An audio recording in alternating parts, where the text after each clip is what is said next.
விஜய் தலைமையிலான கூட்டணியை ஏற்க தயாரான பழனிசாமி. பரபரப்பு தகவல்கள். விஜயுடைய தமிழக வெற்றி கழக கொடிய தன்னோட ஆட்களை வச்சு பிடிக்க சொல்லி ஓபனா அழைப்பு விடுத்தாரு எடப்பாடி பழனிசாமின்னு அவர் மேல ஒரு விமர்சனம் முன்வைக்கப்பட்டிருக்கு.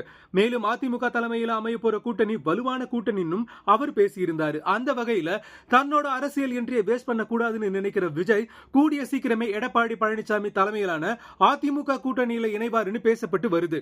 இப்படிப்பட்ட பரபரப்பான சூழ்நிலையில செய்தியாளர்கள் சந்திப்பில் பேசின அமமுக பொதுச் செயலாளர் டிடிவி தினகரன் பல அதிர்ச்சிகரமான தகவல்களை ஷேர் பண்ணியிருக்காரு. அவர் பேசும்போது தன் கட்சி தொண்டர்களை வச்சு தாவேக கொடியை தூக்கி பிடிக்க வச்சிருக்காரு எடப்பாடி பழனிசாமி. இதுல இருந்தே தெரியுது விஜய் தலைமை ஏற்று கூட்டணிக்கு போக பழனிசாமி தயாராகிட்டாருன்னு. எங்கள் தலைமையில தான் ஆட்சி அமையும்னு விஜய் ஆல்ரெடி சொல்லியிருக்காரு. பழனிசாமி அதுக்கு தயாராகிட்டாரா? விஜய் தலைமையை ஏற்கிற வகையில் அதிமுக பலவீனமாகிடுச்சா? அதே மாதிரி விஜய் மட்டும் அதிமுக கூட்டணியில இணைஞ்சிட்டா பாஜகவை கழட்டிவிட யோசிக்க மாட்டாருன்னு அதிரடியா பேசியிருக்காரு டிடிவி தினகரன்.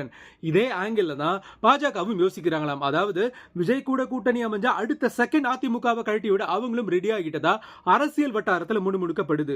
மொத்தத்துல விஜய பேஸ் பண்ணியே கூட்டணி நகர்வுகள் முன்வைக்கப்படுறது நிதர்சனமான உண்மை.